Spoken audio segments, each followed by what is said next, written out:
Today, I want to talk about something that I call the grace effect, and it's a biblical concept that theologians refer to as common grace. The concept of grace has permeated Western culture. Now, that concept is bleeding out of Western culture like a slow leak in a tire. There is zero place for self-righteousness in the Christian faith. We all have it in us to be legalistic. It's why a lot of us reject grace, because it's a concept they can't really identify with.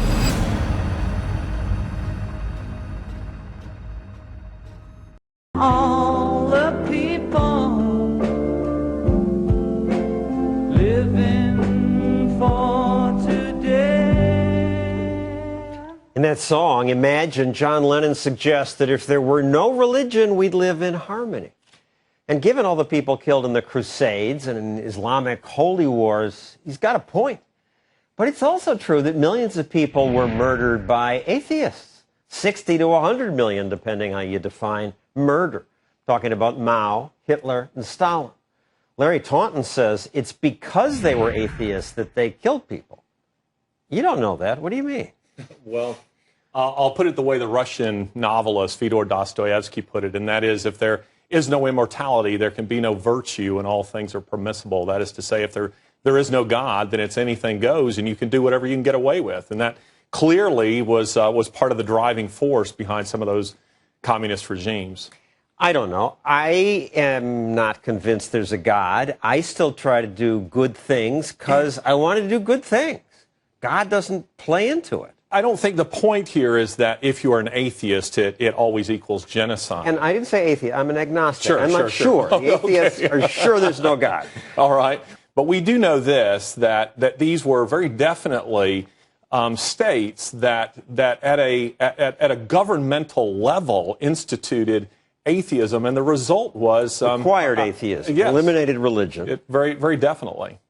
But then, from the top down, It's this is a story about big government killing people. These were dictators killing. It didn't matter if the people were religious or not; they killed them. Certainly.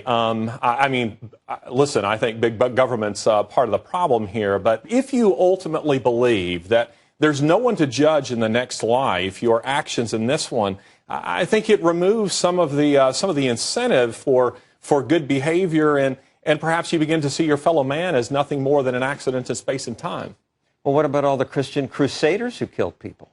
Well, I wouldn't, first of all, begin to deny that many evil things have been done in the name of religion. Many evil things have been done in the name of science as well. But I don't think we would say that science is evil. And I'm not prepared to say that all religion is evil. Certainly we could say that those killings that were done in the name of Christ were not consistent with Christ's own teaching. So in that case, I would say that religion was hijacked, just as we might say that the eugenics movement hijacked science. Your book, The Grace Effect, argues that when people are religious, good things spread. What do you mean?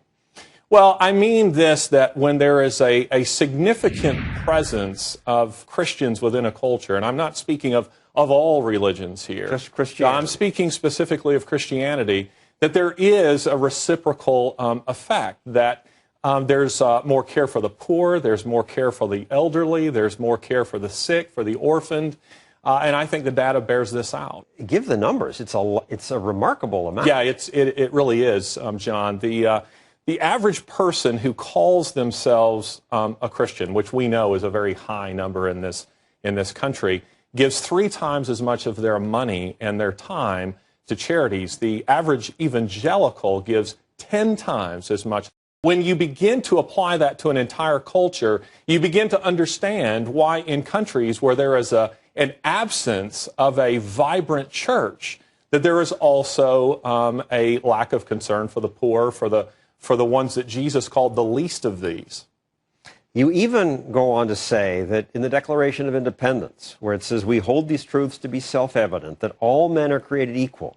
The only way a statement like that makes sense is if man is endowed by his creator with certain inalienable rights? That's right. A statement like that only makes sense within a Christian context. That is to say, what is self-evidential about the equality of man? It's just right. Yeah, well, but it isn't, because no other nation would have that particular view, or let us just say nowhere outside of the West. We believe that because we have been heavily influenced by a Judeo-Christian worldview, because the only thing that is self-evidential about man is his inequality, social, physical, intellectual. There are massive inequalities. So what does a statement like that mean? It means that in some spiritual sense that men are equal. And that, of course, only makes sense if there's a God.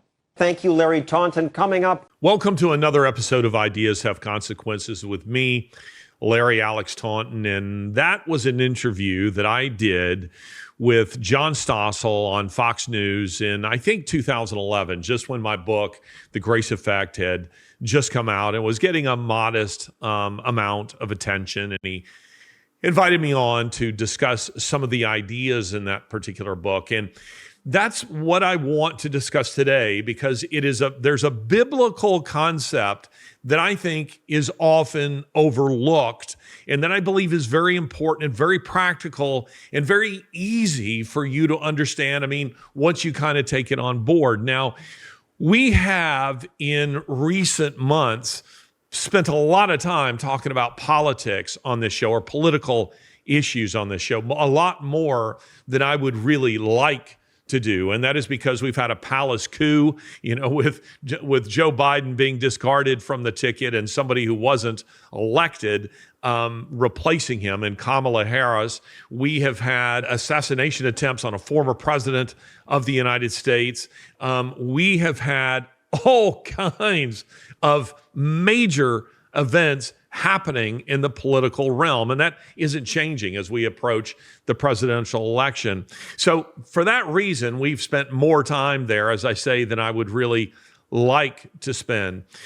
And we'll return to that. I'll return to it next week with an election special. But today I want to talk about something that I call the grace effect. And it's a biblical concept that theologians refer to as common grace. And it's one that sort of sits at the bottom of what we see happening in Western culture. Because I want people to really understand, what are the ideas behind the politics? What's really going on in driving the evil, or for that matter, the good that we see in society? How are we to understand that? How are we to process it? Now, some people would look around the world and they would say, I've heard people say silly things like this, that let's say that Americans are better, or that, Canadians or Brits are somehow better than what we see, from the Chinese or the North Koreans, or let's say the Russians, or some part of Africa where they're slaughtering people. Is that actually true? Are some people better than other people? Well, there are those who have believed that. Take someone like George Bernard Shaw, one of the most evil men who ever lived, in my opinion. He's the only guy, I believe, to have received both a Nobel Prize for Literature and an Academy Award. And he is somebody who is held up as a really wonderful, talented, silver-tongued Irishman who contributed so heavily to not just to entertainment, but to art and to Western civilization. The fact of the matter is that George Bernard Shaw was a hardcore communist. And he believed, as many people do, that human beings are born, morally speaking, tabula rasa. Now, again, bear in mind that Shaw was an atheist, so he didn't believe in God. And I was explaining to someone yesterday when I was giving a lecture, and someone had asked the question about, how someone gets to the point of such human depravity that they think it's okay to, let's say, annihilate the unborn or mutilate, adolescents. What takes a person to that place? I find it quite fascinating that we are told by those people who knew George Bernard Shaw, or there are other figures. Friedrich Nietzsche, for example, falls into this category. Robespierre, Maximilien Robespierre, the chairman of the so-called Committee of Public Safety, misnomer if ever there was one, that during the Reign of Terror, after the French Revolution in 1789, sent more than 20,000 people to the guillotine. And those people would say, that in their younger days, all three of these figures, and there's more that are just like them, that they would describe them as sensitive, as individuals who were deeply troubled by the injustices of the world, individuals who really wanted to make a positive impact on the world, but somehow later that they were bitter, that they were hateful, that they were intolerant of disagreement, and that they were individuals who thought nothing really of the killing of other people, at least if they were the people, in George Bernard Shaw's words, were the right people. And that is because when it comes right down to it, one of the most inhumane philosophies is the idea that men are either born basically good or morally blank, tabula rasa, that they just really don't have any ideas and any moral inclinations, and they have to be taught them. And you may say, well, why is that an inhumane idea? I mean, to think that people are basically good. As I've said, if you ever feel that your faith in humanity is being restored, you have either led a charmed life or you are a fool. Your faith in humanity should never be restored. It should never have been there in the first place. And that is because, as the old Latin maxim says, how does it go? Homo hominius, forget it. How does it go? Homo homini lupus est, I think is the way it goes. Man is wolf unto man. Man is wolf unto man. It's this idea that human beings are, at bottom, we are wolves and we will do harm to other human beings. Now, that concept is a biblical concept. Jeremiah 17:9 says, the heart is deceitful above all things and desperately wicked. Now, let's think about these two ideas for just a moment, that man is born either tabula rasa or basically good. And I say that is a very dangerous and inhumane worldview. And then over here we have the Christian, the Judeo-Christian, because it's in the Old Testament as well, this idea that human beings, quite the opposite. We are born bad. I mean, to quote the psalmist, we're born speaking lies. We don't have to restrain our good impulses. We have to restrain the bad ones because our intentions are evil, that every thought of man is evil. And it is why this is the concept that we attribute the term to St. Augustine, who spoke of, from Romans chapter 5, verses 12 through 25, the concept of original sin, that you aren't born tabula rasa, that you aren't born basically good, quite the opposite, that you're born evil, Now, that sounds like the more inhumane worldview, doesn't it? Opposed to one that says, I believe people are basically good.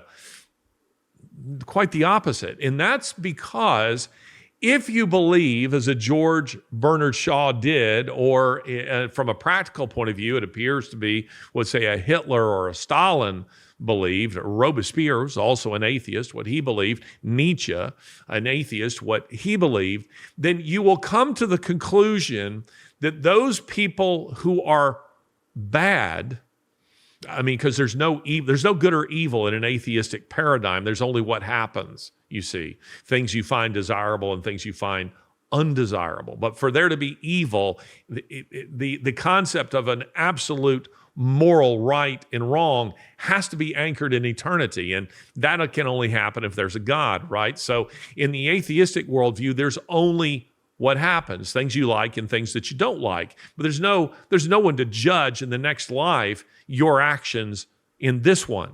They're just things you just don't like. And anybody can get away with, anybody can do anything they can get away with, you see. So that worldview, the idea that somehow human beings are basically good or born moral blank slates, is an evil worldview, because you will inevitably come to the conclusion that the people who are bad are somehow broken. Maybe it's has to do with their genetics that they're broken. Maybe it has to do with something else. Maybe they were just raised wrong, or whatever. But you'll come to the conclusion that the bad people are individuals you just need to weed out from society, and you can destroy them. Now, this is an interesting idea that we find in, one of the, the original sci-fi stories, Robert Louis Stevenson's, The Strange Case of Dr. Jekyll and Mr. Hyde. Now, that story, many a child, at least of my generation and before, knows that story. We either read it in school, or we saw maybe a cartoon version of it or a movie about it. But it is this idea that there's the good Dr. Jekyll and there is the evil Mr. Hyde. And then there's the same person. And that novel is a product of a Christian culture. It would only be produced by Christian culture. But you see, Dr. Jekyll, the good Dr. Jekyll, is aware of the fact that there resides with him some element of evil. And so what does he do? He conducts a kind of scientific experiment, all sci-fi here, in which he's going to take a drug that will separate out the good part of his character and the evil part of his character, and destroy the evil part of his character, so that he's not a guy who feels temptation to do wicked things.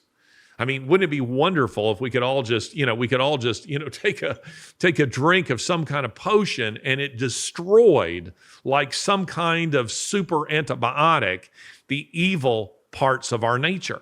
As we go through life, the years bring us wisdom, experience, and memories we hold dear. Yet with age, our health often faces new challenges. It's a natural part of life, but it's crucial to address these changes with the right care and attention. For me, one of the ways to stay sharp is to supplement. I've been using Liver Health Formula, and I recommend you try it for yourself to see the results that it can bring. And right now, I think is the time to start taking care of your liver, because there is a silent epidemic affecting 100 million Americans. 1 in 3 Americans suffer from an overworked and sluggish liver. It affects our weight, energy levels, clear thinking and productivity, and even sleep. Our livers get bombed every day with GMOs, microplastics, toxins, and all of the stuff that you might not even know about. Liver Health Formula can support your liver to minimize the impacts of all of this. It is a premium supplement designed with 11 clinically proven botanicals to support and detoxify your liver, helping you feel revitalized and ready to conquer each day. Just listen to Mr. Harrington's testimonial, who shared his transformative journey. At first, I was skeptical, but the health improvement has been nothing but amazing. The tired, foggy feeling I've had is gone. I have more energy for a longer duration. Also, the service and delivery is always prompt. Of course, results are not typical, thus you have to see for yourself. There's an exclusive deal for my audience. Head to getliverhelp.com/Larry. And as a special offer, you'll get a free 1-month supply of nano-powered omega-3s with your order. That's getliverhelp.com/Larry. Of course, it doesn't work like that, and it didn't work like that for Dr. Jekyll. What happened was it separated out those aspects of his character, so that what happens in that story is that good Dr. Jekyll becomes a really good Dr. Jekyll, and Mr. Hyde, as he's called, is pure evil. You see, and we're a mix of both. We're a mix of both. I like the way Aquinas put it, and I'm paraphrasing him so as to make it just a little clearer. But Aquinas said that God made angels all spirit, no flesh. He made animals, all flesh, no spirit. And he made man a composite of both, so that he can either ascend to the higher, to the spiritual, or descend to the lower, to the animal. You see, we're a composite of good and evil. That's what we are. We have it within us to do good, not in the theological sense. We have to have that given to us by God. But in the relative sense, you don't have to be a Christian to do nice things. You don't have to be a Christian to have pity for your neighbor, or to give to the poor, or to seek to help those who are in need, or to give your life for someone else. Don't have to be a Christian to do that. And being a Christian doesn't prevent you from being someone who's capable of doing awful things: deceit, murder, theft, you name it. You're still capable of those things. So you see, we're a composite of those things. But what happens in the story of Dr. Jekyll and Mr. Hyde is that these become two separate. They're no longer a composite. They're separated out. The purely good Dr. Jekyll and the purely evil Mr. Hyde. And it eventually leads to destroying him. He's trying to kill Hyde, to get rid of that aspect of his character, but he doesn't succeed in doing it. And you see guys like George Bernard Shaw, guys like Robespierre, excuse me, guys like Friedrich Nietzsche, because of the premise with which they began, they thought something fairly similar. Let's separate out the evil from society and let's destroy it, and then we'll just be left with the good. But there's a problem in that from the biblical point of view, and that's because we all carry within us the seeds of our own destruction. It's kind of the error of the monastics, isn't it? That you think that you can escape from the evil of society by moving, into the desert or into a forest and starting a community of really decent people. But the problem is they all carry with them the seeds of their own destruction. We are all diseased, as it were. We carry with us, in Augustine's words, original sin. That's there. That's Romans chapter 5, verses 12 through 21, the idea of original sin.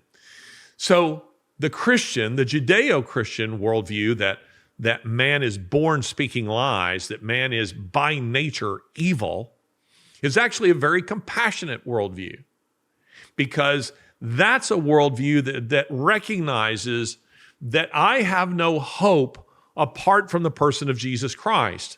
It's a view that says I need grace. And in recognizing it, I'm more likely to show grace to someone else because I can look at them in, their moral gutters and go, but for the grace of God, there go I. Or I might look and go, that was me at one point in my life. I've been there. I've seen it. I've experienced it.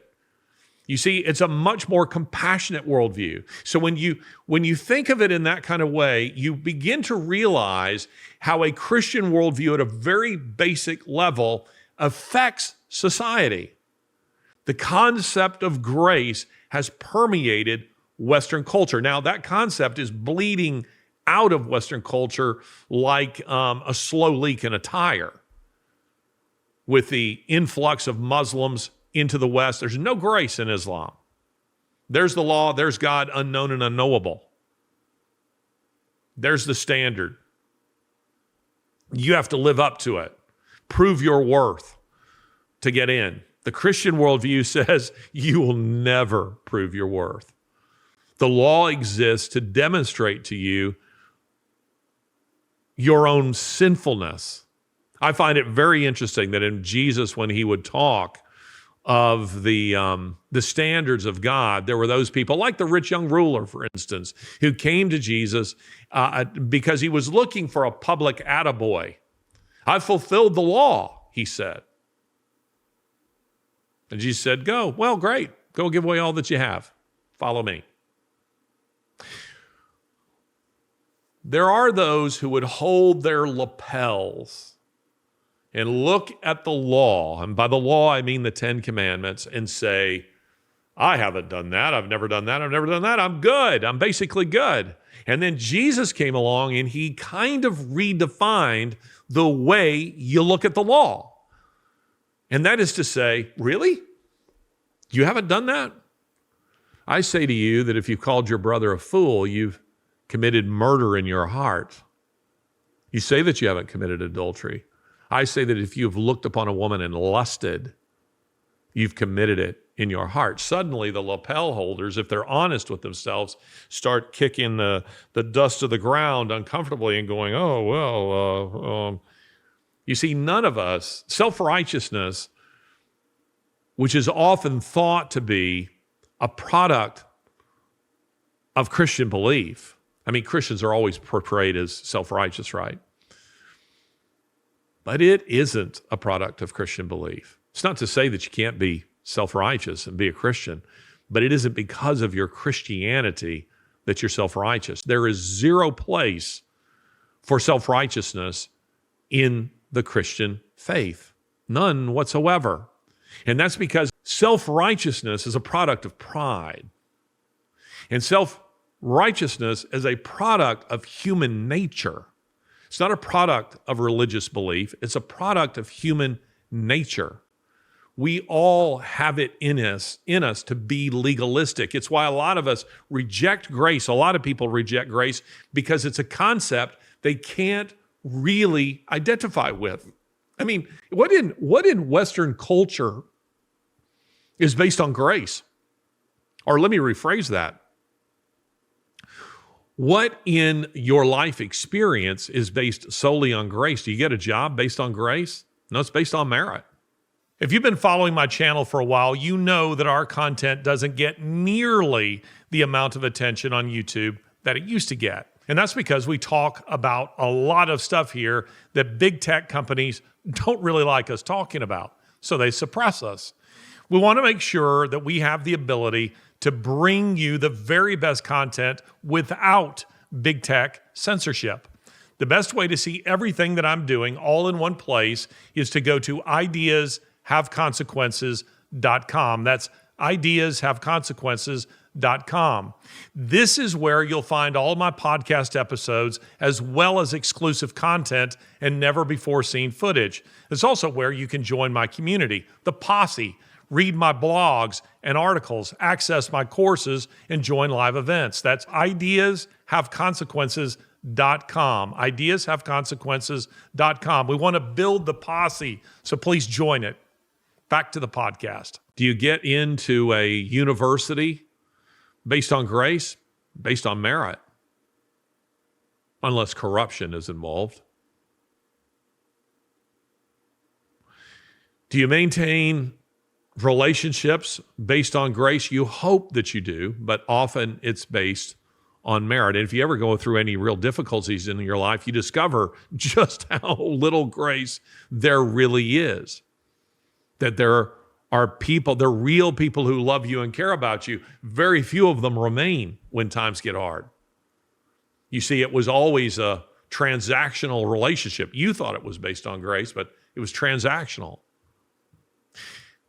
Self-righteousness is a product of human nature, not the Christian faith, but of human nature.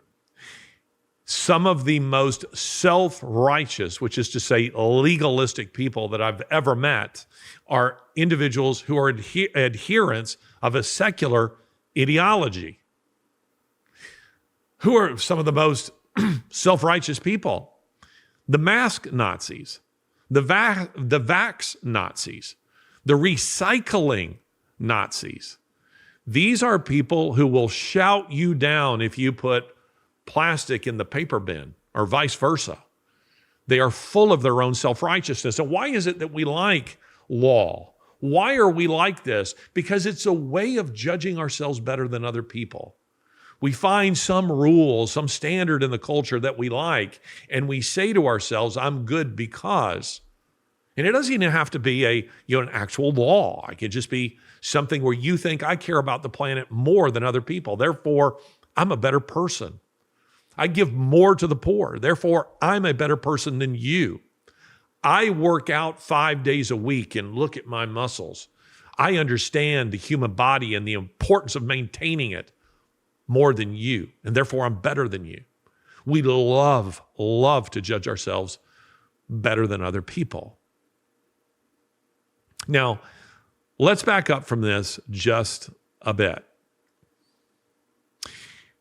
I recall when we first started at Fixed Point Foundation, the nonprofit that I direct, when we decided about 20 years ago we were going to start taking on the so-called new atheists, as they were known at the time. That is, the high-level academic atheists, guys like Richard Dawkins and Christopher Hitchens and Daniel Dennett and Sam Harris and people like that. When we first decided to start taking them on, those ideas hadn't yet really permeated the culture the way they have now. And I don't just solely, I don't say that atheism in Western culture really began with them. There's no real absolute beginning. But if I were really to go back and trace the real surge of atheism in the West, I would say that it began in 1859 with the publication of Darwin's Origin of Species. And at about the same time, you have a number of other writers, coming, Beyond Good and Evil with Nietzsche. You have Das Kapital with Marx, a Communist Manifesto. There were a lot of secular, influential atheistic ideas. Some in the humanities, some in the sciences, and some being read at a more popular level. That really began in the mid-late 19th century. But in modern times, it gained great velocity after 9/11. That's right, after 9/11, there were a spate of best-selling books about how God doesn't exist, and atheism is really the default position of every sensible person. You had Breaking the Spell by Daniel Dennett, a bestseller. You had God is Not Great, How Religion Poisons Everything by Christopher Hitchens. You had The God Delusion by Richard Dawkins. You had Letter to a Christian Nation by Sam Harris. And there were others that we could throw into the mix. And these were different. These were different than, say, Madeleine Murray O'Hair, who nobody really liked, not even atheists, of a generation before, where she was kind of a miserable human being and not attractive. And she was, she just emanated hate. Well, these guys all kind of came along with a different kind of atheism. This was a kind of atheism that looked much more appealing to people. It looked, the high-powered, degrees, and at least in the case of Dawkins and Hitchens, the British accents and the appearance of a kind of sophistication and suave. There are a lot of young people who are buying into this, and I can remember meeting with pastors of megachurches across this country and warning them of what was coming, and the response was usually predictable, and it was arrogance. It was to say, look, I remember one pastor, looking at me kind of sympathetically as I was telling him, essentially, Ray Bradbury, something wicked this way comes. You need to begin preparing, whether you use me or not, up to you, but you need to be preparing your church to address this, to understand it, to be able to navigate it, and your young people in particular, because they are going to be seduced by this, and you need to be able to give ready answers to the kind of questions that if they're not asking, I promise you, they are processing, such as Old Testament violence, such as is Jesus the only way, such as why are other religions not acceptable, such as questions surrounding sex and biblical morality, such as the authenticity of the biblical manuscripts. These are the kind of questions that these guys were raising in fairly devious ways. And I was trying to warn pastors that they needed to begin preparing their church, their congregations to address these issues. And I remember one, and by the way, a good guy. This is a guy that I liked then and that I like now. But I remember him looking at me with a sympathetic, condescending, sort of pitiful smile and saying to me, Larry, thank you, but I don't think anybody's listening to these pointy-headed intellectuals. We have a church of 7,000 members. I think we're doing okay.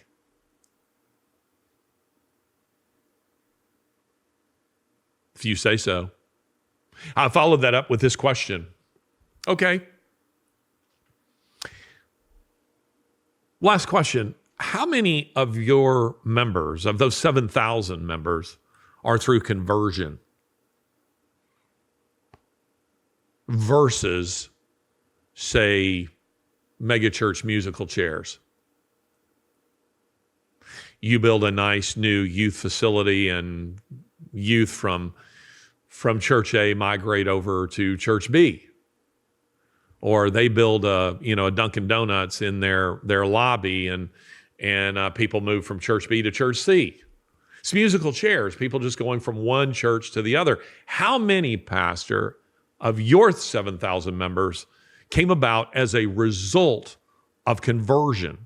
And I remember vividly his face registering embarrassment because he knew that I had him on the point. His church wasn't growing, not through conversion anyway. It was only growing in an artificial sense by giving the impression of growth because they were drawing people from other churches. They were seeing very few conversions. And now those same churches, I can say, they have suffered.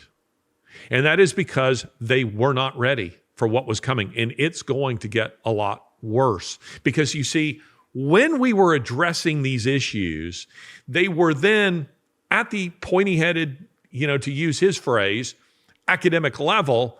And there were a lot of people who were like, who cares? Not paying attention to this. But anybody who was paying close attention knew that those ideas were being processed, particularly by young people who were watching it on a rising phenomenon, YouTube. They were watching their debates. They were watching them demolish the straw men that they created of Christian belief. And listen, these guys almost always presented themselves as being anti-religious, and I guess they were anti-religious, but their chief target was always Christianity. They almost never said anything about Islam. I can recall asking Richard Dawkins in an interview a question about Islam, and he asked me, he said, stop the tapes. You can't ask me that. Don't ask me that on camera. So we cut it. He's more than happy to blaspheme the Christian God. He was more than happy to skewer Christian belief. And that's because he knew that Christians were generally nice people and they weren't going to suicide bomb his house. But when it came to Islam, didn't really want to say too much there. I will hand it to Christopher Hitchens. He did. In fact, the title of his book, God is Not Great, is a direct shot at Islam.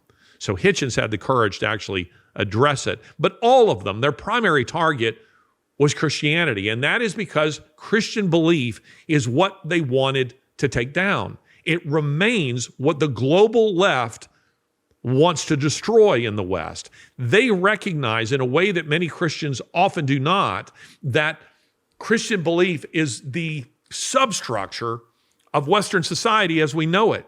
And you don't have to be a Christian or know anything about Christianity for that to be true.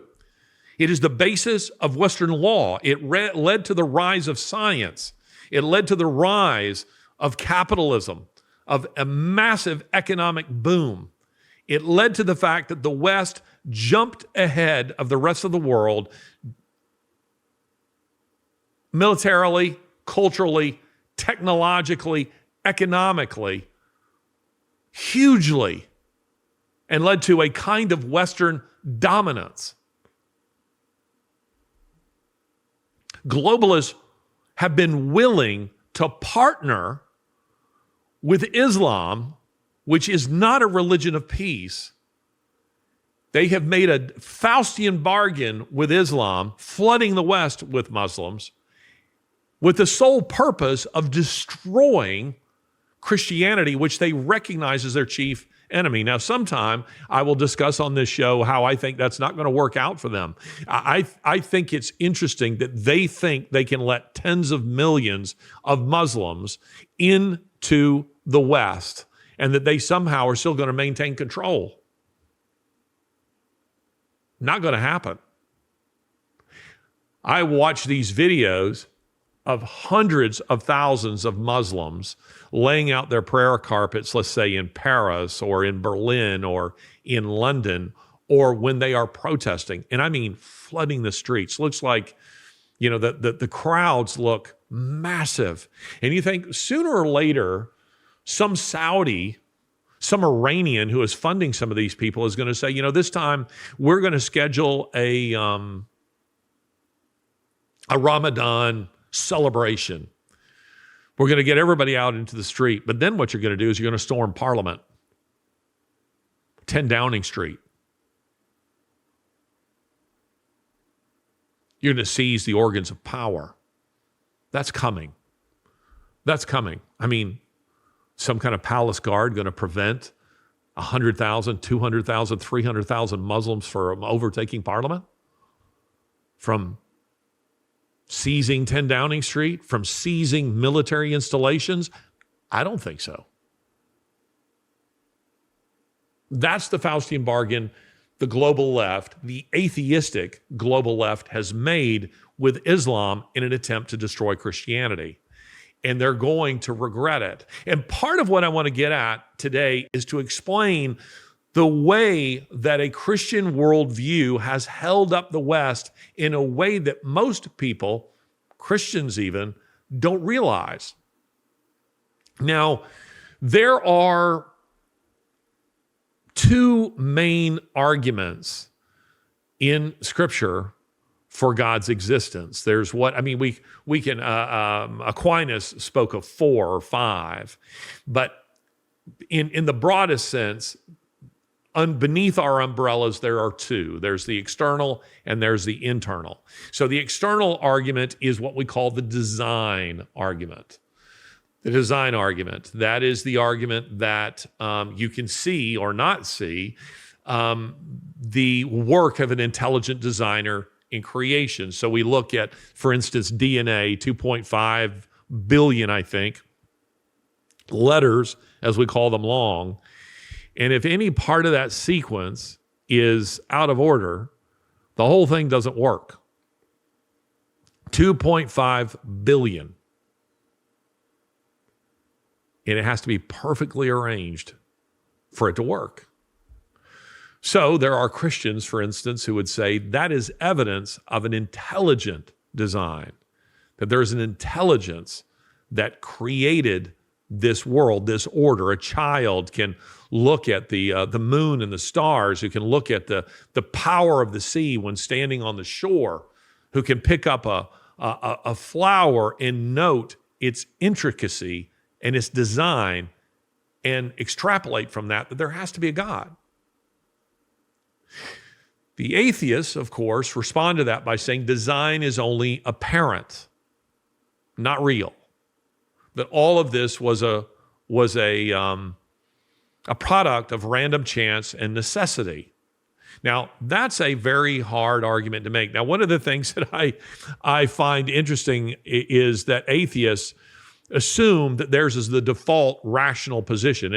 Atheism is an utterly irrational position. There's nothing rational about atheism.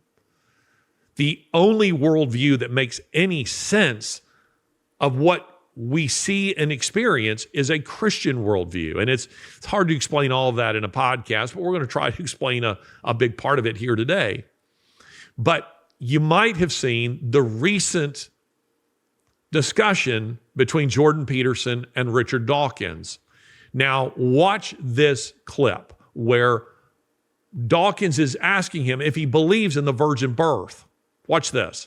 I see no truth value in the claims of Christianity, the virgin birth, the resurrection, the miracles. Do you believe in any of those? Do you believe Jesus was born a virgin? As I said before, there are elements of the text that I don't feel qualified to comment on.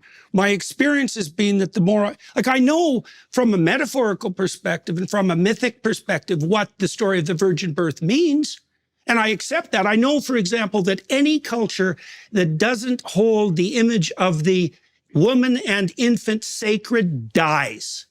And I don't know how that needs to be expressed in a form. Is it true, though? Do you mean that you don't know? Well, let me ask you about that, because truth, this is something I talked with Sam Harris about too. Truth, as we know, is a tricky business.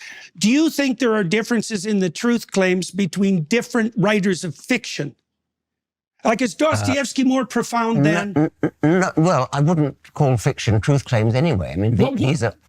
Then on what grounds do we rank order the fiction in terms of quality? Like, Dostoevsky is a profound purveyor of fiction on the philosophical front, unbelievably deep and profound. Yes, There's something true about what he's writing about. It's nothing to do with the truth that science is concerned with. The truth of science is the truth that gets us to the moon. I mean, this is nothing to do with whether one writer of fiction has a sort of insight into human nature. That goes without saying. I accept that. Okay, so how do we deal with the notion that on the purely factual side, how do we deal with the idea, let's take you talked about clitoridectomy, let's talk about the oppression of women. Yes. We make a scientific case that that's inappropriate? Or is it a case that we're making on some other grounds? Like I see in the Judeo-Christian tradition, one of the earliest pronouncements is that both men and women carry the image of God, both. And that sets a certain tone to everything that follows. And it is a remarkable proclamation given its radical age, that both men and women carry the image of God and are to be treated as something with intrinsic value outside of the domain of power and politics. And it isn't obvious to me, having thought about this a lot, how we deal with that in the pure realm of fact. Because one of the facts is, if I can oppress you, why the hell shouldn't I? Yeah, my job is to keep things on track here. I think there are a number of questions which Professor Dawkins has asked quite directly that we still haven't really heard an answer for. Okay. And Professor Dawkins asking about the virgin birth. You started talking about metaphor, you started talking about myth. I think anybody listening to this conversation will understand that maybe a society that doesn't believe in the virgin birth won't work. Maybe that's the predictive power that you're talking about. But I think you must understand that when Professor Dawkins is asking you, do you believe that Jesus was born of a virgin? He means something like a biological fact. And by the way, saying I don't know, or saying, I'm not qualified to comment, is an answer to that question, but is that your answer, that you don't know? I said earlier, and I would hold to this, is that there are elements of the text that I don't know that I'm incapable of fully accounting for. I can't account for what the fundamental reality and significance of the notion of the resurrection is. My knowledge just ends. Sure, but I know that whatever happened as a consequence of the origination and the promotion of the Christian story was powerful enough to bring Rome to its knees and demolish the pagan enterprise. Now, Jordan is there reeling in response to this question. Do you believe in the virgin birth? And he wants to talk about metaphor and mythology and all these kinds of... And by the way, again, this is recent. This was just released this week. I think the discussion they had maybe a couple of weeks ago. So for those of you who would want to defend Peterson and say, this happened 10 years ago. Nope, it's now. And it's not just the virgin birth that Peterson is obfuscating on, but he says the same thing about the resurrection. He wants to make it about metaphor. And I think that part of the reason why Peterson does this is because Peterson wants to be respected by people like Dawkins. He wants to be respected as a public intellectual, but he doesn't want to come straight out and say, no, I don't believe any of that nonsense, because he wants Christians to buy his books about God and to attend or watch his series, the Jordan B. Peterson biblical series. I mean, the guy's teaching the Bible. And I do hope at some point that I can have a discussion with Jordan, either privately or publicly, on these kinds of things, because he's not getting it. He's not understanding it. And Dawkins, there's a lot about the Christian faith that Dawkins doesn't get. And what he chiefly doesn't get is grace, the very topic that we're really talking about today. But Richard does know this. He knows what it takes to be a Christian. And you need to believe in a virgin birth, and you need to believe in the resurrection. You need to believe in the real physical manifestation of Jesus Christ, God made flesh. You've got to believe that. Richard knows this, and in this sense, he understands Christianity much better than Jordan Peterson does. Jordan says he doesn't really think that's the point. And Richard says, oh, but it is. It's the point. And the Apostle Paul says the same thing. The Apostle Paul and Richard Dawkins are in agreement on this point, because the Apostle Paul says if there's no resurrection, then Christians are to be pitied, because there's no hope. They've believed in a lie. Hence the reason the Apostle Paul speaks of preaching Christ crucified and resurrected.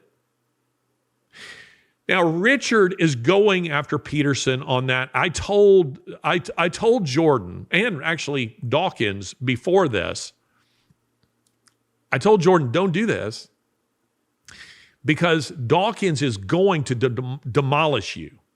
Not because he's smarter than you are, but because he knows you really don't believe it. And he sees this as a headshot on you. He's going to go right after this. You think you're going to be discussing the profundity of Scripture and its metaphorical or mythological significance in Western culture. He's going to dismiss all that. He doesn't care about that. He's going to go after, do you believe it? Because I think you're a fraud. I don't think you actually do believe any of this. And so he keeps trying to nail him down on this until finally Peterson says he doesn't believe. Dawkins again saw it as a headshot. It's a very simple question. You're either pregnant or you're not. You either believe or you don't believe. Now that is something that intrigues me, because it's interesting. I was talking about this with my WTF World of Taunton and Fox co-host. And by the way, you need to watch that show. It is released on this channel, and it's very different character than this show. This show is a fairly highly prepared presentation where I'm kind of teaching, really, and I'm explaining some of the big ideas in the culture, doing my best to do that. WTF, World of Taunton and Fox. See, whenever you hear people say WTF, they're referring to our show, just so you know. But I was talking to him, and by the way, that show, why that show is so different is because it's just two guys talking, and we're both fairly alpha types.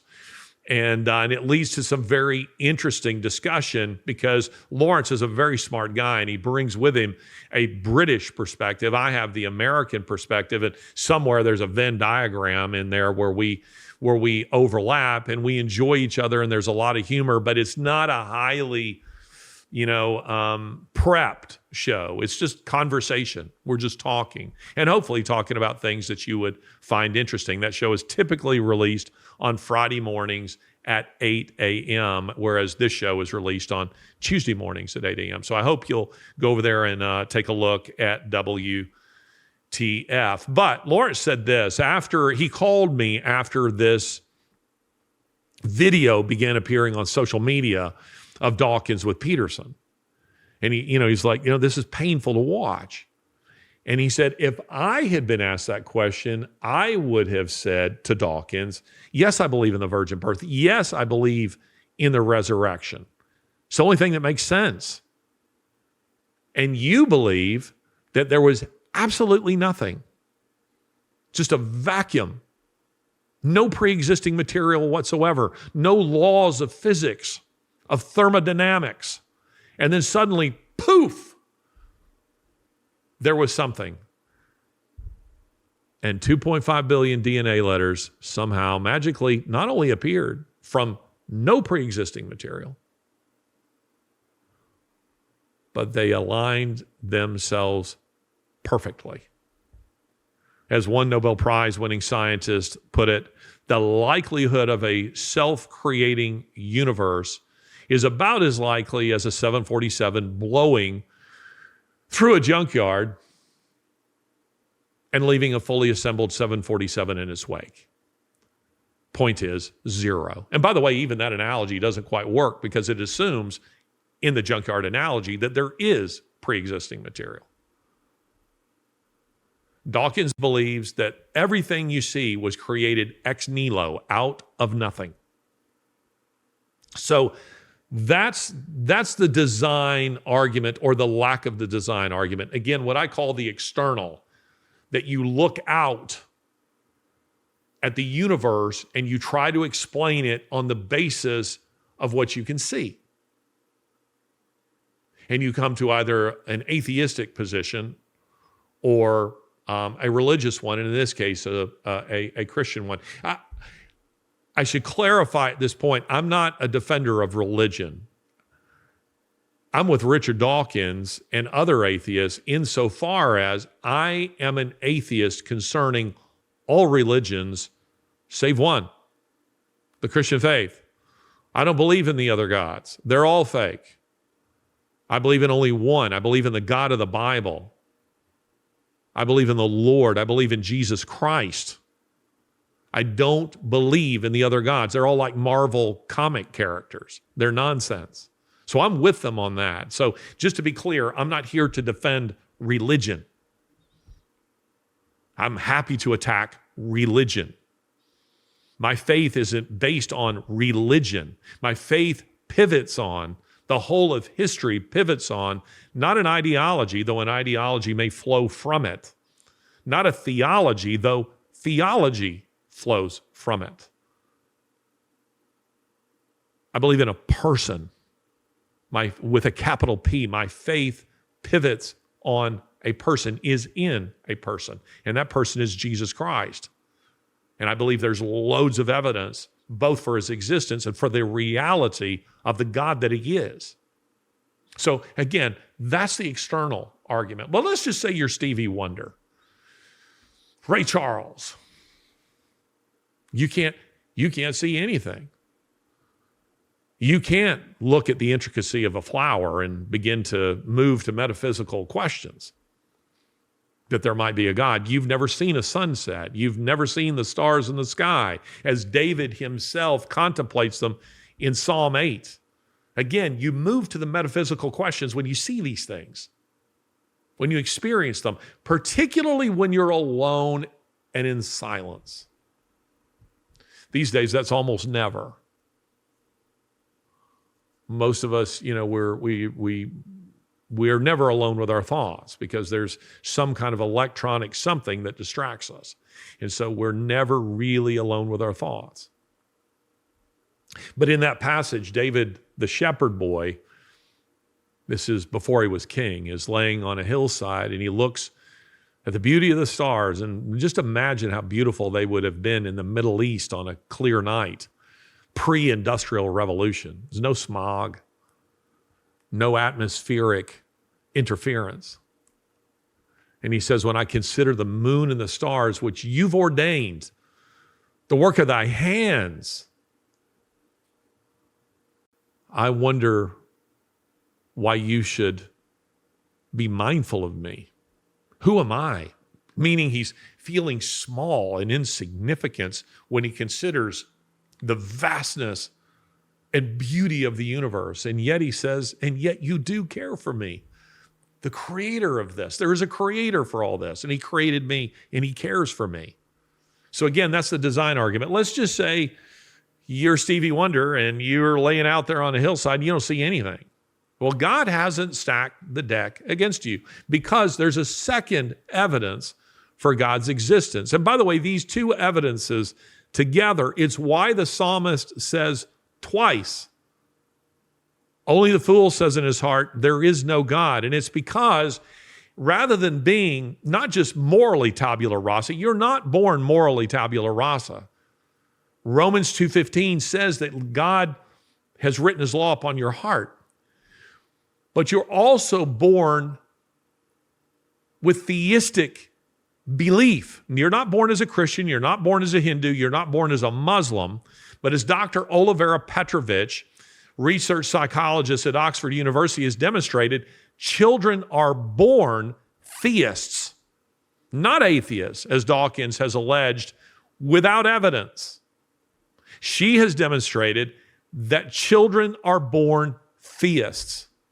And it's fascinating. Again, this research is in my book, The Grace Effect. But you see, the internal argument looks like this. So you can't see creation. You don't know. Don't worry. God hasn't stacked the deck against you where you'll one day be held accountable for something there was no way of you knowing. On the contrary, Romans 1 says they are all without excuse, meaning we will all one day stand before God, and no one will can justly say, I didn't know about you. I didn't know what your expectations were for my life. You can't judge me. You can't send me to eternal damnation because I didn't know. The Apostle Paul says, no, but you did. You did know. And that's because in addition to giving you external evidences of my existence, which should have began your journey that would lead you right here to my throne, I give you internal ones. And that they would prompt you and draw you like a tractor beam right here to my throne, unless you should resist it. And that is Romans 2:15. So again, the external argument is the heavens declare the glory of God. Or as Romans 1 puts it, that nothing was, that everything we see in existence, he made. That it was evident to all mankind. They know God exists. That's the argument the Bible makes, that there's no one who doesn't know. And that is because he has written his law upon our hearts. I remember Christopher Hitchens saying to me, and he's written this in his book, and he thought it was a profound point, that he was being so clever in demolishing a Judeo-Christian worldview. And he says Moses comes down from, it says that Moses came down from Sinai with the tablets of the law. And that he presented them to the people. We didn't need that, he said. Everybody already knows that stuff is wrong. Everybody knows it's wrong to kill your neighbor or to steal his wife or steal his stuff. Everybody knows that. But what Christopher didn't know is he's actually making the biblical argument. That is the Bible's argument. That's true, Christopher. The Bible itself argues that God implanted those laws that have been codified on those tablets. They already existed in the hearts of men. God gave them that. There could be no society without it. Think about it. If people were born truly morally blank, imagine what society itself would look like. Because no one would have any conscience or reluctance or compunction about doing harm to their fellow man. Some of you will remember that I was talking on this show, I don't know, maybe a few episodes ago, that I'm not sure of the year, maybe 2000, somewhere in there, I was listening to a lecture at MIT from, ironically, a Harvard psychologist, not an MIT psychologist, named Jerome Kagan. Jerome Kagan's Jewish, real intellectual. I really was fascinated by the things that he had to say. But he was talking on this very point, that we have conscience and the value of conscience. You don't have to be a Christian to have a conscience. You're born with conscience.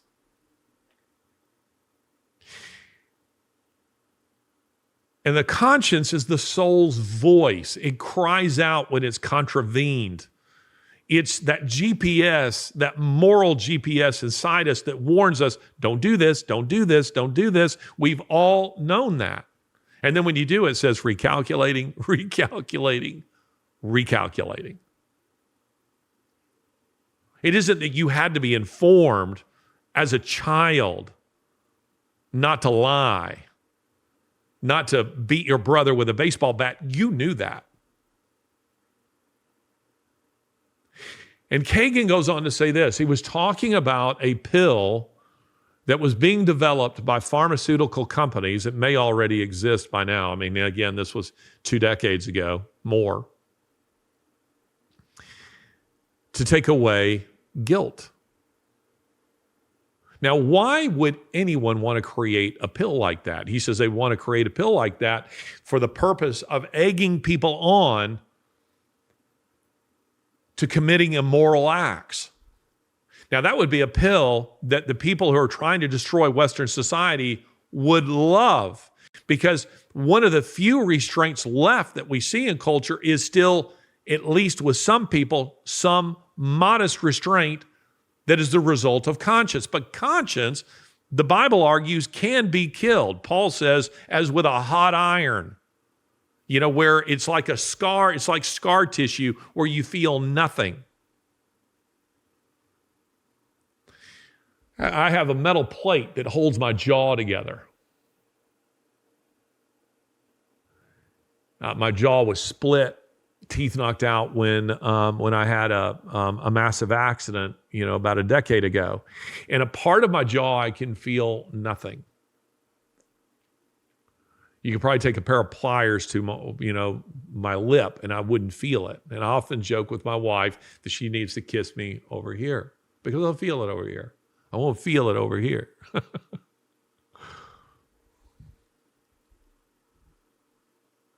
Your conscience can be like that, because when you contravene conscience enough, that voice that says don't do this gets weaker and weaker and weaker. It's why you often hear, it might just be in a TV show or something, but the first time is the worst. The first time you kill a man, that's rough. But after a while, you get used to it. At the Nuremberg trials, you see some of the executioners say similar things, that initially it was tough, but they got used to it. They got used to killing babies. They got used to killing women. They got used to killing old men, and by the thousands, by the millions. Because conscience was killed. And Kagan's argument was, should a pill like this ever hit the market, it will be to the destruction of society as we know it, because we need people to be restrained from committing evil by their consciences. If a man does harm or steals or cheats or, embezzles or is insensitive to his family and feels no conscience about it, can you imagine what that's going to look like? You see, conscience, God gave to men, whether they be believers or not, and it's a gift to society. It's part of a common grace. And when we say common grace, what we mean is this. The Bible makes the argument that God's rain, he sends rain to fall on the crops of the just and the unjust alike. It's not just Christians, not people who believe in him that he sends rain to. His sunshine. It's a beautiful day here, by the way. To go outside and enjoy the beauty of this day, this autumn day, you don't have to be a Christian to enjoy that. Unbelievers can enjoy that as well. It's just that unbelievers don't know the source of that goodness. They don't know the source of that grace. The Christian does. The Christian knows where it's coming from. They know that it's from God, that God is the one who bestows it. There are certain things that we can all enjoy in this life that come from God. You don't have to be a Christian. So when we're talking about common grace, we don't mean what is often referred to as special or saving grace, that grace whereby you become a Christian, whereby you attain eternal life because you've repented of your sins and you have yielded before the cross of Jesus Christ and you've handed your life over to him and he indwells in your heart. That's not what we're talking about. That's a different kind of grace. But there's another kind of grace where God shows goodness to all of mankind. Hebrews says that he sustains the universe by the word of his power, that the fact that the whole universe doesn't just explode like the Death Star is a kind of grace to all people. And the conscience is a grace to all people. He's given it to people to restrain you from doing what you might do to yourself or what other people might do to you. A person has to work at destroying conscience. And when that happens, Darfur's happen, Auschwitz's happen, Ukraine's happen. You see? So the external argument, what we see, the design argument, and that, by the way, is where most of the debates between Christians and non-Christians have been for about 150 years, since the publication of The Origin of Species in 1859. That is where the argument has been. Everybody's been doing donuts on the lawn on that thing for quite a while.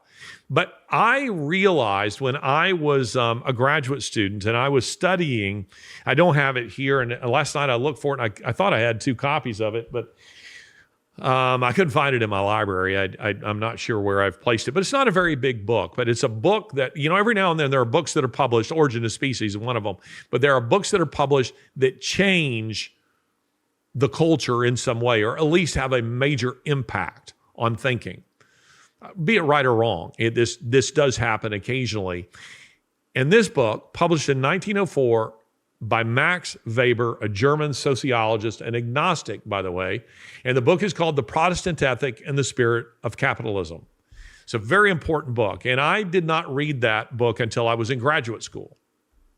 And I was fascinated by the thesis because Weber was trying to explain the rise of the West. Now, stick with me here.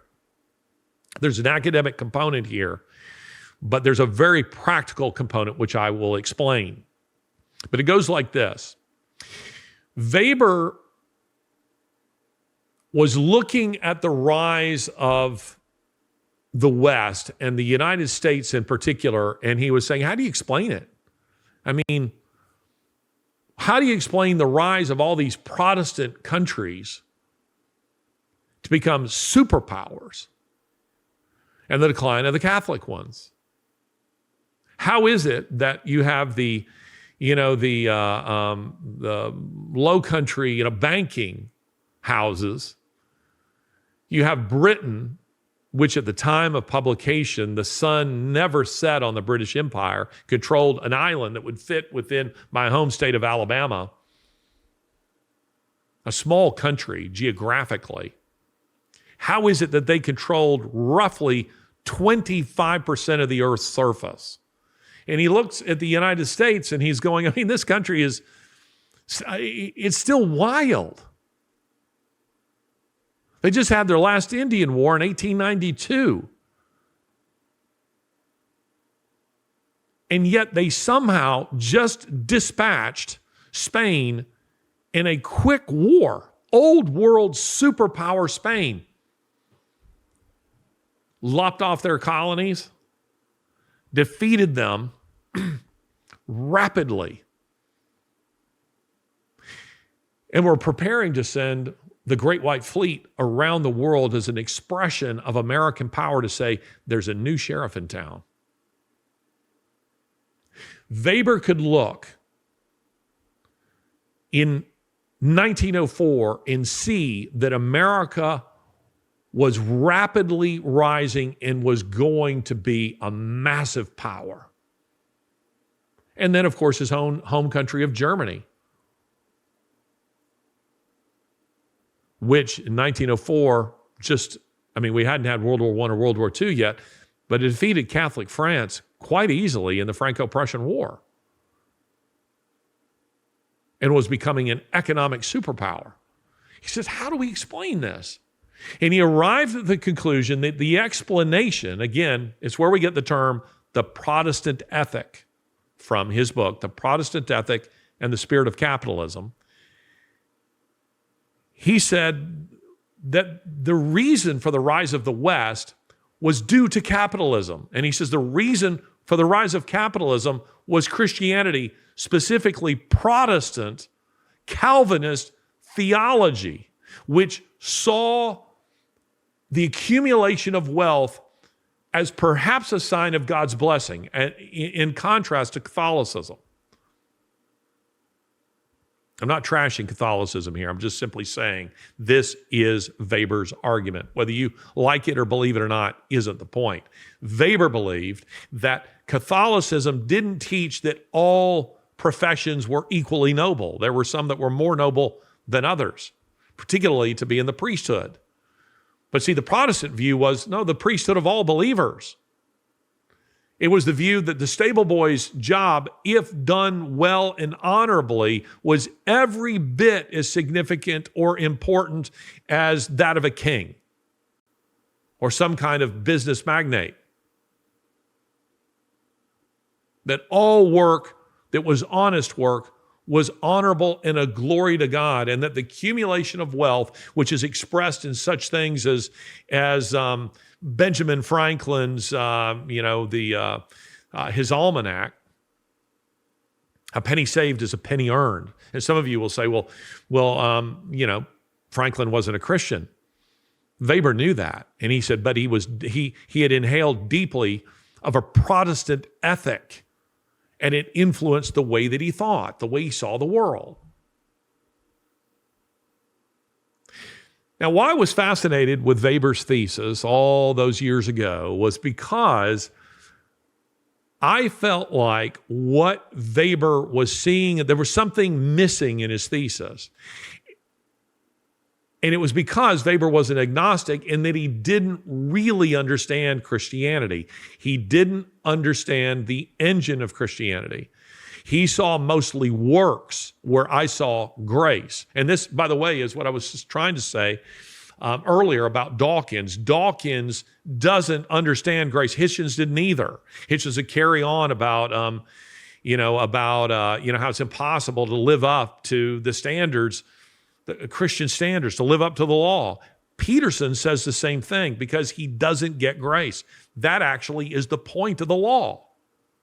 To demonstrate to you, if you're honest and you look at the law, you go, there's no way I can do that. If this is my only path into heaven, I'm done for.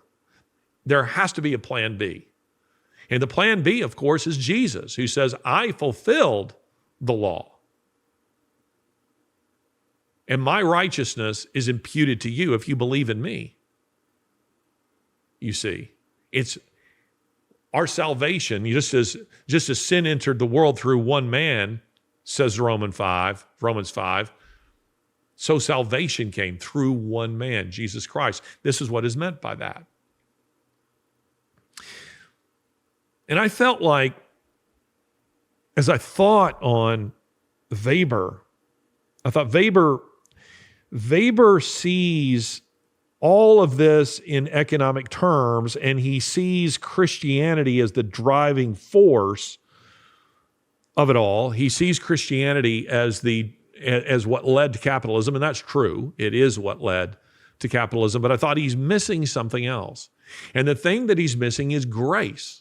Because you see, it isn't just that the West was rising economically, technologically, culturally. It was also rising in a very different kind of way, so that we look at the West and we go, the West remains the most generous part of the world. When there is a natural disaster, it's relief organizations out of the West, chiefly the United States, the most Christian nation in the West, with the largest Christian population. It isn't China, it isn't North Korea that's sending aid workers, that's sending millions or billions of dollars. It's the West. It's chiefly Christian organizations. When my wife and I were in the process of adopting a child in Ukraine, what you discovered is that the Ukrainians themselves thought it was weird. The idea of adoption was strange to them. They're saying, bezprizorny. This was a word they used, a Russian word they used to describe children. the wild ones, the others. You don't want them. Why would you adopt? Why would you do that? But see, when you look at the data, you discover that children are adopted into the West more than any other part of the world, and overwhelmingly by Christians.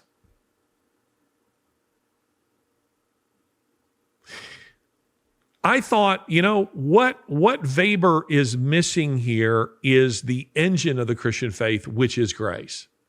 If you remove grace, you remove the keystone from Christianity. You remove the thing that makes it all work. If you remove grace, you reduce Christianity to the status of religion. It's just a religion. It'd be no better than Islam in that regard. But you see, as we are transformed by grace inwardly, as we experience grace inwardly, we express it outwardly. We show it outwardly, and it begins to show up in society, the way we interact with each other. It begins to show up in our laws. The idea, and again, Jefferson was himself a deist and definitely not a Christian. Pretty sure Jefferson's in hell. I'm not a big Jefferson fan. But like Weber, like Benjamin Franklin, he was deeply, deeply influenced by Christian worldview. And a guy like Jefferson said, it is better that 10 guilty people go free than that one innocent man be sent to jail for something he didn't do. That stands in contrast to a Chinese view, to a Russian view. They would say, no. It is better that we get the guilty people, and if there are a few innocent ones that get, caught up in that net, so be it. I'll point to the fact that in 1999, after the Chechens were blowing up, say, apartment buildings and such in Moscow and St. Petersburg, the terrorists themselves were described as people who are coming from the Caucasus, Caucasians, not Caucasian in the sense of white people, which they were, but from the region of the world that they came from. And do you know what the Russians did? Because they have no respect for civil liberties, they arrested 11,000 Caucasians. The bombing stopped. Somewhere in that 11,000 were the guilty parties. But you see, they didn't care if they rounded up a number. And that's because that country has not been touched significantly by authentic Christianity. And I know there will be a lot of you who be angry to hear me say it. The Orthodox, the Russian and the Greek Orthodox churches have very frequently, not always, I'm not saying there are not authentic Christians among them,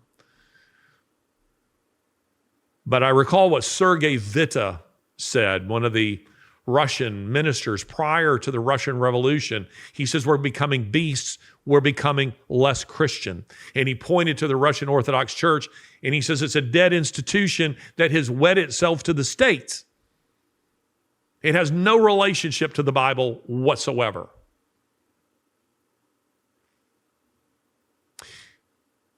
A country that has been deeply touched by the gospel, by authentic Christianity, where, and by that I mean Bible-based, Bible-believing, teaching Christianity, when there is a significant presence of those people in a culture, it changes the culture.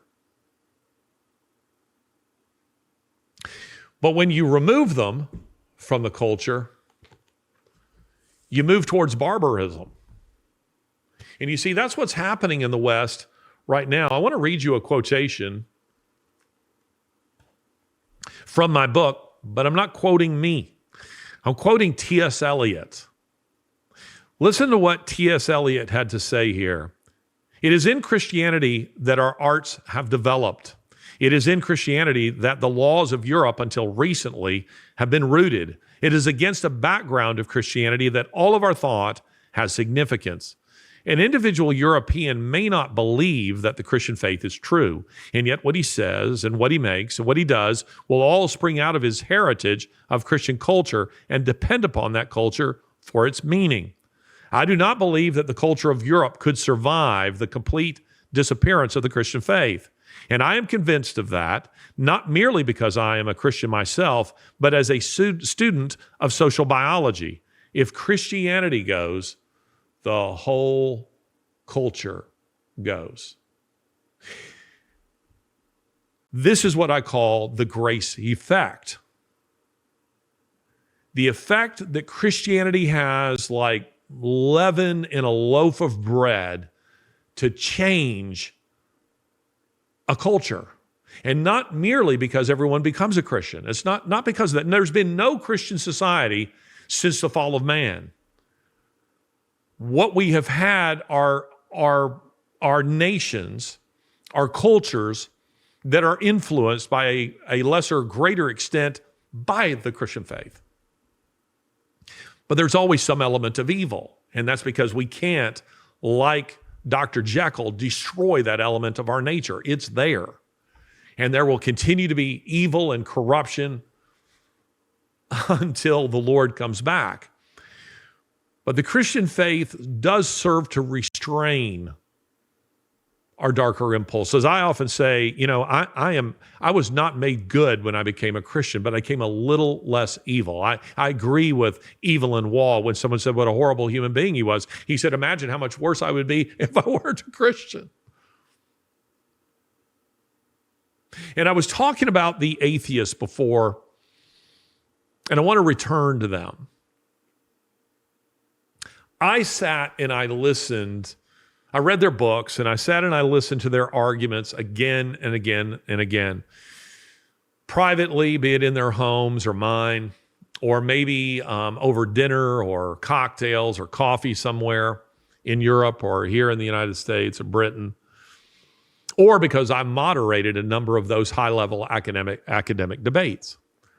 I had the opportunity to sit and hear their side of the argument for years. And I decided to unveil my own argument, which I think is a biblical argument, which is an argument that I think we need to resurrect because it's the strongest evidence for God. The problem with the external argument, the design argument, is it loses a lot of people. You get Richard Dawkins on stage and John Lennox on stage, let's say, two Oxford scientists debating the multiverse theory, the string theory, the DNA and all that kind of stuff. It is fascinating, but for a lot of people, it just goes straight over their head. They're not really sure what's going on and what's being said because the language of science, as with almost any profession, is exclusionary. You're using terminology, you're using language that the average person isn't conversant with. And the result is they're kind of alienated from what's being said. And it feels far too complicated for them to follow. Not so with the internal argument, the one that I'm making here. That your conscience tells you there is a God. And that your conscience, your soul's voice, is telling you that he's there and that one day he will judge. And by the way, the biblical argument is that God will judge you with your own conscience. Think about that. It's like a PowerPoint. It isn't merely that you'll say, well, I didn't know you were there. I didn't know I had to believe in you. I didn't know these were the rules. And he'll say, really? Look at this PowerPoint. Right here, you knew. Your conscience was telling you not to do this thing, and it told you I was there. But you didn't believe. Right here in 1965. Do you remember this moment? I mean, that's the way it's going to go. The argument is that at judgment, Romans says your conscience will testify against you. That's terrifying, meaning you will condemn you. Your conscience was telling you he is there, and you played whack-a-mole with that. You said, I don't want to hear it. I don't want to think about that. I don't want to know that. You see, the design argument alienates a lot of people. The internal argument, most of you get what I'm talking about. You know this. Because if you're honest with yourself, you know that what I'm telling you is true. And again, that's why the psalmist says, only the fool says there is no God. Twice the psalmist says it. Because you are suppressing, you are deliberately destroying, searing your conscience as with a hot iron, what you know to be true, because you don't like it and you don't want to believe it. But I'm telling you, you'd better believe it. Because whatever happens in this world, you aren't living forever. I'll come back to this, but I want to say this. After Christopher Hitchens, the atheist Christopher Hitchens, was diagnosed with cancer, we're taking a long road trip together. We're driving from his home in D.C. to mine in Birmingham, Alabama. It's, 12, 13 hours, whatever it was. We had a Bible study together. We studied the Gospel of John together. And I had never intended to make that public, but he did with 60 Minutes in a public debate. He said, if, Larry believes the Bible to be true, we studied it together. He thinks it's true. I do think it's true. But Christopher asked me this question. He said, after I was diagnosed with cancer, so many other Christians told me they were praying for my healing. You alone did not say that. Explain that to me. He wasn't angry. He was curious. Why didn't you tell me that you too were praying for my healing? And I said, Christopher, because I'm not sure that your cancer diagnosis isn't an act of mercy from God. And that jarred him. He was like, what? You believe God gave me this terrible disease as an act of mercy? I said, Chris, yes, I do.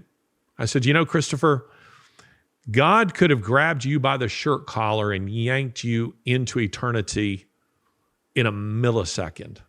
But you've told me that this cancer diagnosis is a death sentence. Those were his words. It's a death sentence. And that only 5% of those diagnosed with it, live beyond 5 years.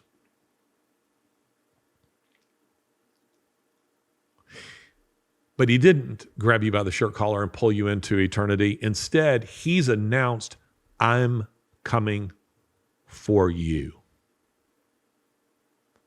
Are you sure you want to face me like this? He's telling you, Christopher, are you sure you want to tumble into eternity in a state of unbelief as a blasphemer and then stand before me? Because there's no appeal once you get to that place. You see, we're so used to there being appeals to everything. There's no finality to anything. A guy gets what does it mean to get multiple life sentences? Isn't one enough? But because that language means nothing. You get 20 years, but you're out in 5. What does that mean? We're so used to endless appeals. There will be no appeals with God once you reach that place. And I said, Christopher, he has announced in an act of mercy, he is telling you, you are going to die and I am coming for you. I'm giving you a last chance.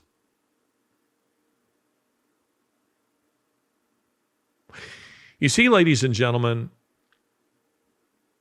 the internal argument looks a little like this: that God has written his law upon your heart, and thus you're born a theist. You're not born a Christian, you're not born a Hindu, you're not born a Muslim, you're born a theist. And you have to be taught the specific principles of whatever religion it is that you're to eventually adopt. But God has done that as a way to give you a kind of black box that lets you know that he's there, to remind you that he's there. And when a culture not only accepts that, but hones the law, as it were, that's written upon the human heart with Christian belief, with a Christian faith that has teeth, it transforms the culture right down to the brass tacks. You see, it isn't just that the Christian faith is useful as a kind of insurance policy when you die. It's useful in this life. And at more than a spiritual level, though that's enough.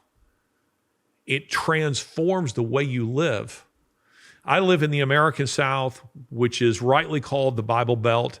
And while this is changing, generally speaking, Southerners enjoy and expect to be treated with civility by their people.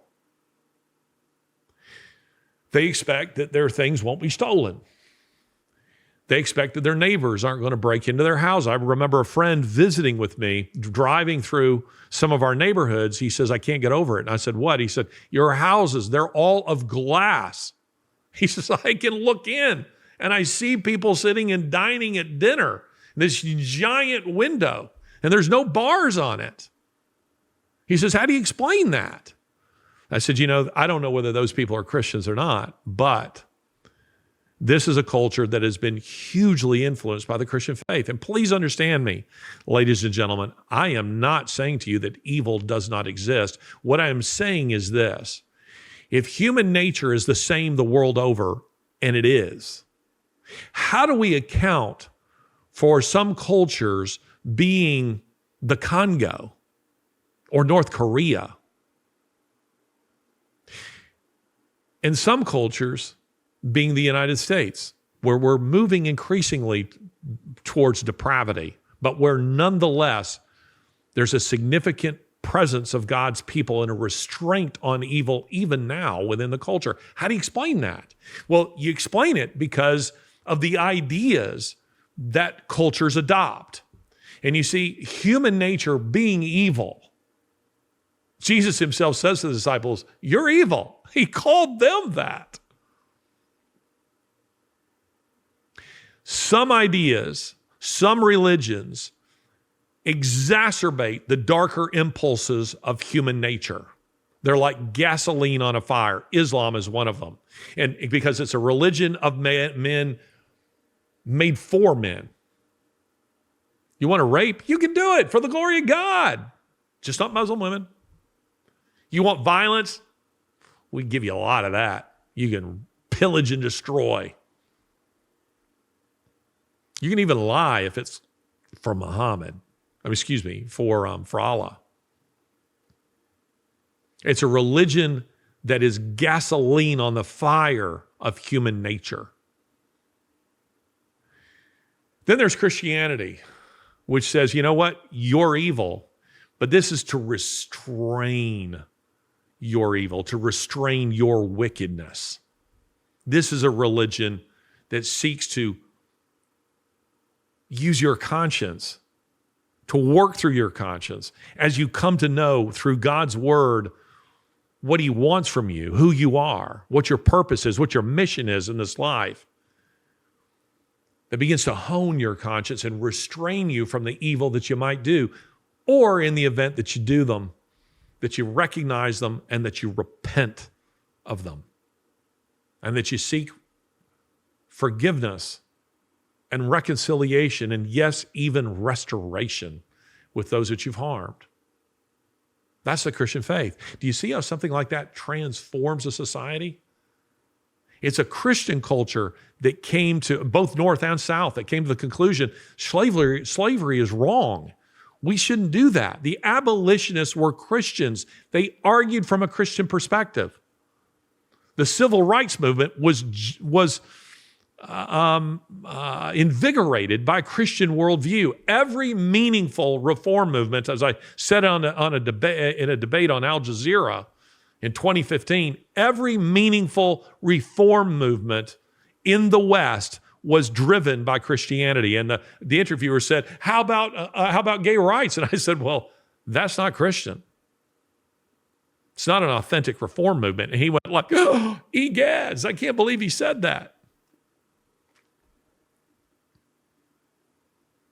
Abolition, civil rights movement, In Britain, labor laws were all driven by a Christian worldview. Shouldn't do this to children. People shouldn't have to work 7 days a week, 14 hours a day. All of those reform movements were driven by a Christian worldview that said that human beings aren't just raw material for the building of the superstate, but they have souls, and they matter more than animals. And I want to end with this. As Christianity bleeds out of the culture,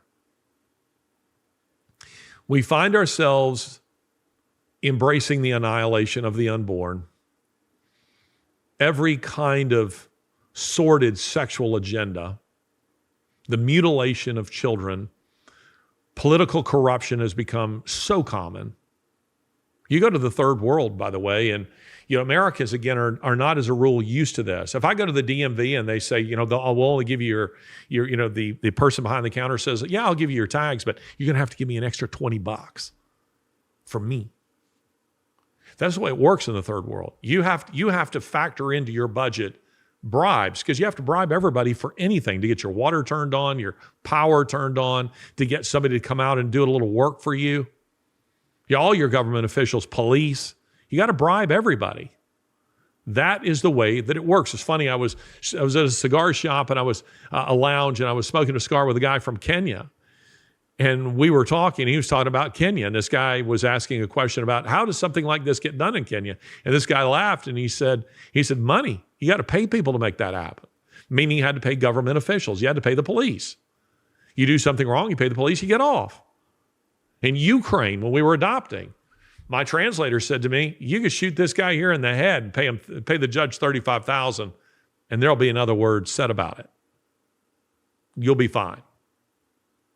By the way, I wasn't contemplating shooting someone in the head. He was simply illustrating how their system works.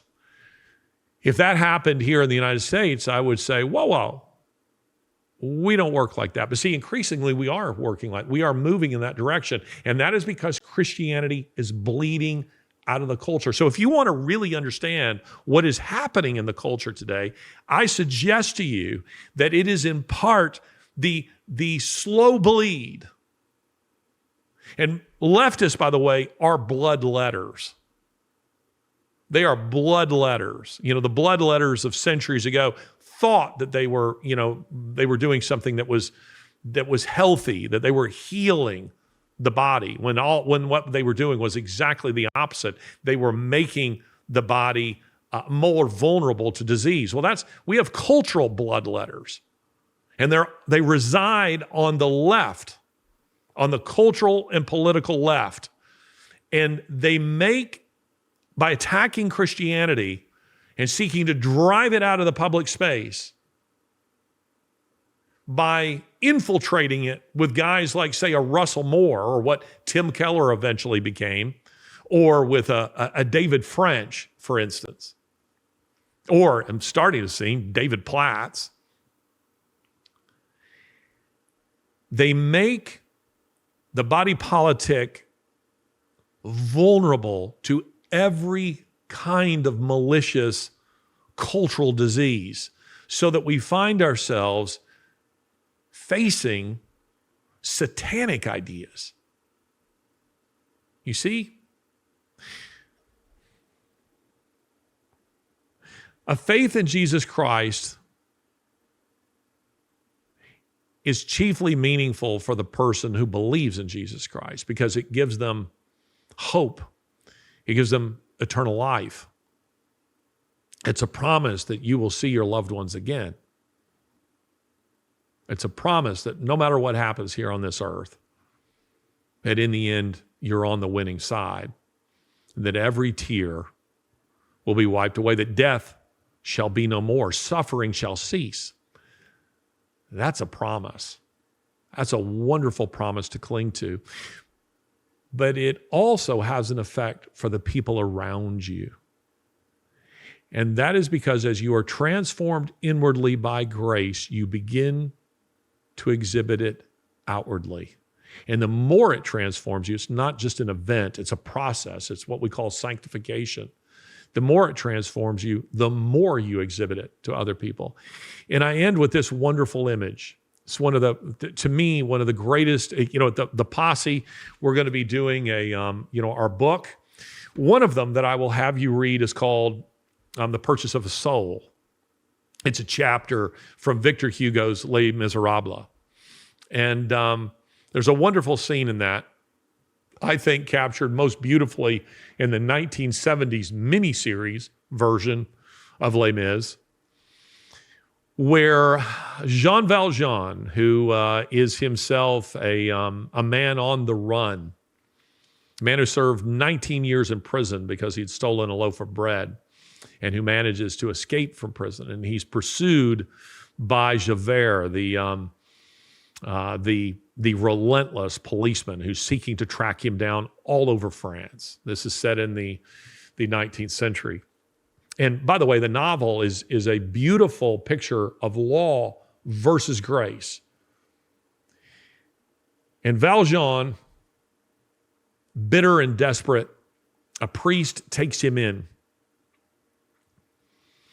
And his housekeeper is a little nervous about having this man off the street because she sees him for, what he is, that he's dangerous, that he's a hardened criminal. And the priest says, "Get out. Why are we eating off of these? Get out the finest china. We have a guest." And reluctantly she does so, and she's noticing that Valjean is looking at the silverware and is plotting how he will steal it.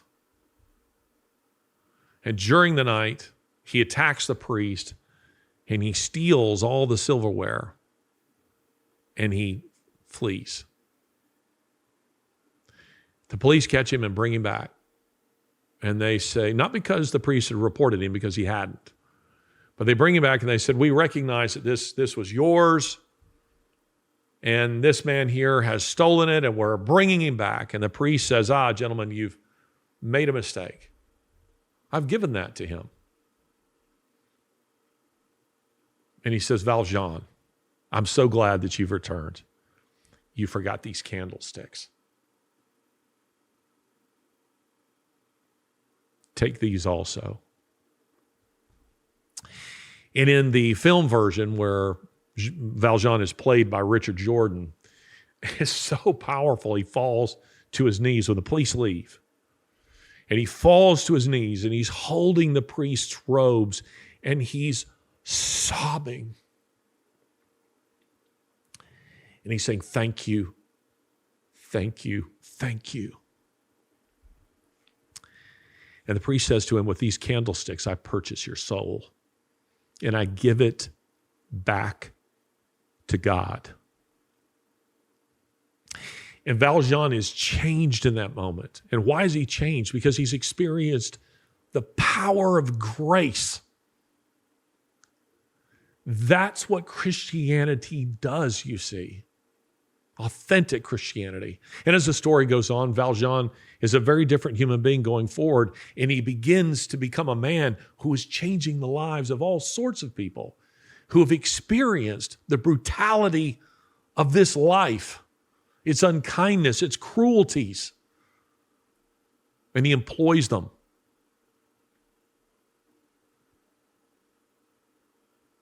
Changes a whole society, you see, the grace effect.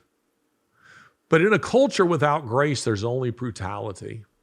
People don't care about children. They don't care about the elderly. They don't care about your rights. They care only for what they can get away with. They care only for power. And we are now seeing those chickens. Isn't that the way it goes? Chickens come home to roost in the political scene so that we end up with corrupt politicians. We end up with a Kamala Harris who says you're at the wrong rally and get out, but then turns around a day or two later and sends a tweet where she's calling for faith in action, and it's a picture of her standing in a church pulpit with crosses behind her. And she's pretending to be a Christian. A woman who says there should be no religious exemption for abortion, who says that taxpayer monies should be used to kill children straight up to birth. A woman who's pushing a Marxist agenda and is as corrupt as the day is long. That's where we find ourselves. So my encouragement to you is to seek to change lives individually, one at a time. People ask, what can I do? Well, I tell you, engage your neighbors, engage your friends, engage your colleagues. Do it with courage. Do it without apology. Don't be mealy-mouthed. And don't do it self-righteously because you are somehow better than other people. You aren't, biblically speaking. I'm not, you're not. But do it with compassion and with conviction and with a desire not just to see other people come to know Jesus Christ and have eternal life. That's the chief goal. But also because you will see a transformation of society itself. This has been another episode of Ideas Have Consequences with me, Larry Alex Taunton.